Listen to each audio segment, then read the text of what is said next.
लोकसभा चुनाव का बिगुल बज चुका है और ऐसे में जो तमाम पार्टियां अपने अपने प्रत्याशियों की घोषणा कर रही है। कल एमआईएम के प्रदेश अध्यक्ष अख्तरुल ईमान ने भी एक प्रेस वार्ता कर अपने बिहार में 11 सीटों से लोकसभा उम्मीदवार उतारने की घोषणा की। हमारे साथ बात करने के लिए एमआईएम के प्रदेश अध्यक्ष अख्तरुल ईमान, हमसे बात करते हैं। सर, कल अपने प्रेस वार्ता अपने 11 प्रत्याशियों की जो है सूची जारी की है। हाँ, किया है, जारी किया है।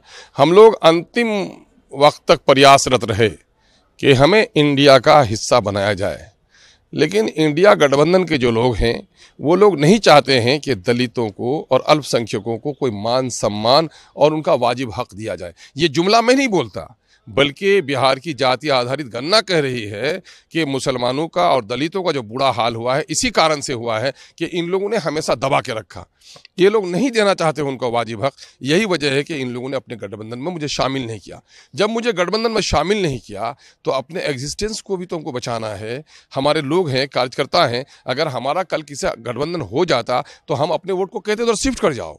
ऐसे लोग नोटा में वोट डालेंगे क्या? तो ऐसे वक्त में हमको अपने लिए क्षेत्र का चयन करना जरूरी हुआ और इलेक्शन लड़ना जरूरी हुआ। गठबंधन के जो बिंदु पर इलेक्शन लड़ रहे हैं, हम हारने के लिए भी लड़ रहे हैं, हम हराने के लिए भी लड़ रहे हैं और हम जीतने के लिए भी लड़ रहे हैं।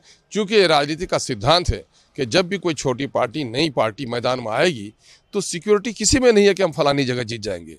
तो मैं इन लोगों से एक निवेदन आपके माध्यम से करना चाहता हूं, ये अगर वाकईतन बीजेपी को हराना चाहते हैं इंडिया गठबंधन के लोग, तो हमें गठबंधन में शामिल नहीं किए। उनसे निवेदन है कि जहां जहां हम लड़ते हैं वहां अपना कैंडिडेट नहीं दें। ये बड़ा काम होगा। बीजेपी को वही हरा सकते हैं, पिछले दिनों तो हरा नहीं पाए वो, तो इसके माने हम भी हरा सकते हैं। पिछले दिनों में हमने बीजेपी के लोगों को भी हरा करके, मैं एनडीए के लोगों को हरा करके मैं असेंबली पहुंचा हूं। तो इसके माने ये शक्ति सिर्फ आप ही में निहित नहीं है, भले हम में भी है। 29 जगह पर आप हराइए, 11 जगह पर हमको हराने दीजिए। सर, इंडिया गठबंधन जो है आपकी पार्टी को शुरू से ही बीजेपी की बी पार्टी बताती है। उनका कहना है कि आप लोग ऐसे जगह पर उम्मीदवार उतार रहे हैं जो मुस्लिम बहुमूल्य क्षेत्र है, जहाँ पे महागठबंधन के जो है वोट कटेंगे और बीजेपी को उसका फायदा मिलेगा। ये बेशरम लोग हैं, बेगैरत लोग हैं। किसी में जुर्रत है तो आगे सामने में बात करें। ये वो जालिम लोग हैं जो हमें इस तरह के जुमले कहते हैं। जो लोग मुसलमानों को और दलितों को जूते के अंदर में दबा के रखना चाहते हैं, उन्हीं लोगों के बेईमानों के शब्द हैं। कौन कह सकेगा? मुझको किसी सर्टिफिकेट लेने की जरूरत है कि ए टीम हो कि बी टीम हो? नीतीश जी गए थे, अभी गठबंधन में शामिल हुए थे, तो कहा एमआईएम को रोको, एमआईएम बी टीम है, बी टीम है। कहाँ जाके बैठे हैं? अरे इन लोगों के जुमले का भी जरा ख्याल कीजिए। ये सारी वो शक्तियां हैं जो दलितों को और अकलियतों को बैठा के दबा के रखना चाहती हैं।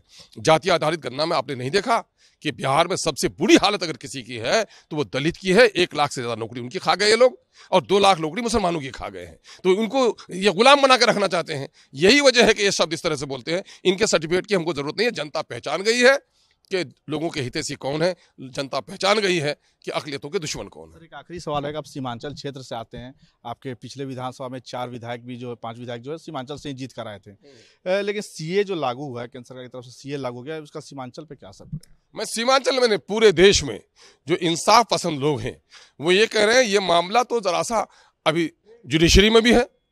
जब ये मामला सुप्रीम कोर्ट में है तो जल्दीबाजी क्यों है? ये कानून बनाए हुए तो 4 साल हो गए, उस वक्त तक आपने क्यों नहीं नाफिज किया? अब जबकि पूरा देश इलेक्शन में जा रहा है, ऐसे वक्त में आप ले आए हैं। तो नीयत इनकी सिर्फ मुस्लिम हिंदू तनाव बढ़ाना है और उसको कुछ नहीं करना है। ये कर भी नहीं पाएंगे ये काम। मसला ये है कि ये आर्टिकल 14 ऑफ कॉन्स्टिट्यूशन के विरुद्ध है कि आप मजहब की बुनियाद पर किसी के साथ डिस्क्रिमिनेशन नहीं कर सकते। ये मजहब की बुनियाद में डिस्क्रिमिनेशन है कि आप मुसलमानों को छोड़कर हिंदू, मुस्लिम, सिख, ईसाई, जैनी, बौद्धिस्ट को तो आप रखते हैं, लेकिन मुसलमानों को से वंचित कर रहे हैं। तो धर्म के आधार पर आप ये सलूक करेंगे, ये तो संविधान के विपरीत है।